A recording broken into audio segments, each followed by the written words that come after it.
Good morning, ma'am. Today we will present our report analysis regarding the documentary about shoplifters by Cara David.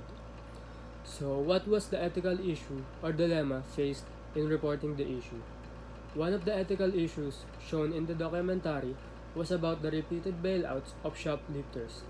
While bail is a legal process in which an individual who has no serious offense can be bailed out, but in the context of the documentary, these people often have financiers or prepared money to get bailed out.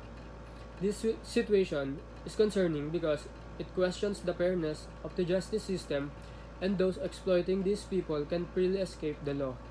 While people like Mang Jun, who are imprisoned because of shoplifting due to poverty, other shoplifters are free to continue what they are doing without any serious consequences because of someone backing them up.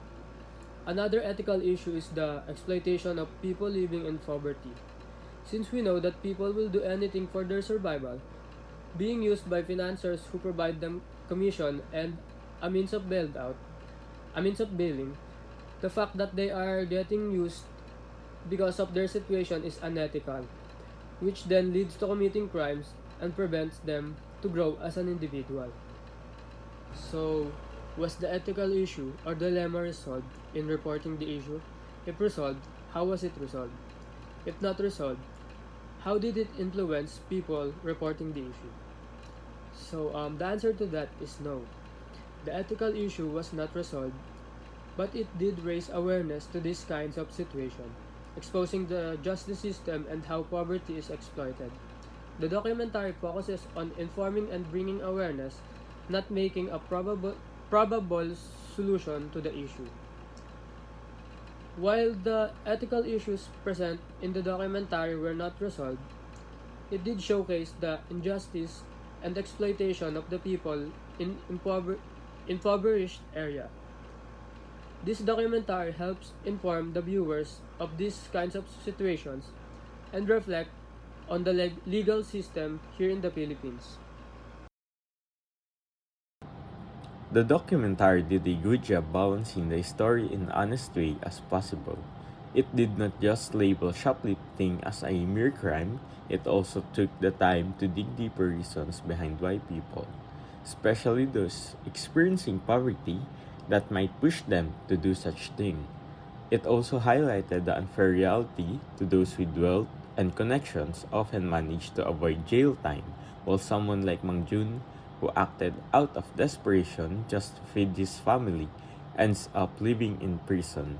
By seeing both perspectives, the documentary helped viewers see the bigger issue instead of just judging based on a surface level of understanding.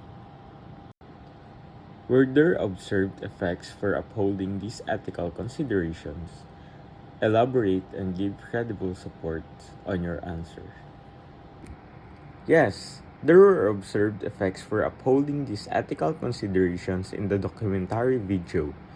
The documentary helped raise public awareness about the systematic injustices in the Philippines justice system by presenting both sides of the issue. In the documentary, they did not only show the crime but also the deeper reason behind it. This brought attention to how poverty pushes individuals like Mang Jun into crime, while other people easily evade the consequences of their crimes using wealth and connections.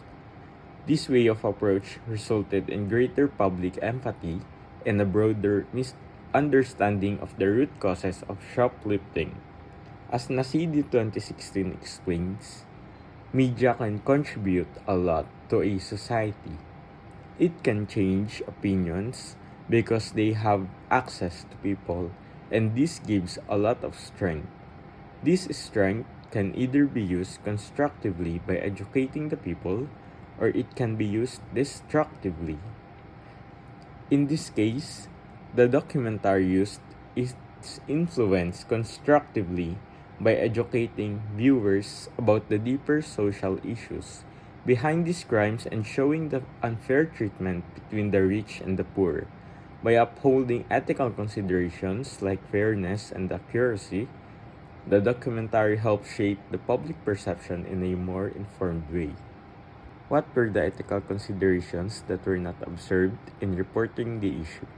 Number 1 is right to privacy, informed consent concerns, lack of anonymity, public interest versus potential harm. Number 2, exploitation of the vulnerable groups, public shaming, and lack of support. Reasons under the right to privacy. Informed consent concerns. Given the situation of the people involved, the consent obtained from these individuals can be questionable, since it may be influenced by certain factors such as distress, fear of the authority, and or a desire for attention rather than an informed decision, making it as one of the reasons why this ethical consideration was not observed. Lack of anonymity. Exposing the details on a national television was unnecessary as it only gains curiosity on the individual's lives, disregarding the true intent of discussing important issues regarding the need for systematic changes. Public interest and potential harm. The documentary initially aims to raise awareness, highlighting the alarming systematic issues going on in the lives of many Filipinos like poverty and hunger. While this is a great platform to discuss these ongoing issues, the media may also serve as a trigger that might cause potential harm to the lives of the individuals as they portray their very own real-life cases. Reasons under the exploitation of the vulnerable groups. Public shaming. Since the stories of each and everyone are exposed, the documentary may get different reactions from the public and expose them to stigma, judgment, and further marginalization, especially since they are in the vulnerable state already, taking advantage of their vulnerability without guaranteeing any benefits in return. Lack of long-term support. Although the documentary showed the need for systematic changes, there was no part of the video where they tried to ask for help because some of them did not believe that they can still get the help they need. This shows the lack of long-term support from the producers because they failed to provide any programs or any government assistance like financial aid, health support, and educational opportunities that may help them improve the lives of those people who share the same struggles. The parts of the report that disregarded the important ethical considerations are when the documentary showed personal details and faces of individuals and shoplifters on national television without fully ensuring their anonymity. This lack of privacy exposed them to public criticism and judgment, which goes against the ethical principle of minimizing harm. Additionally, while the main goal of the documentary is to raise awareness, it also exposes the people involved into higher risk of public shaming.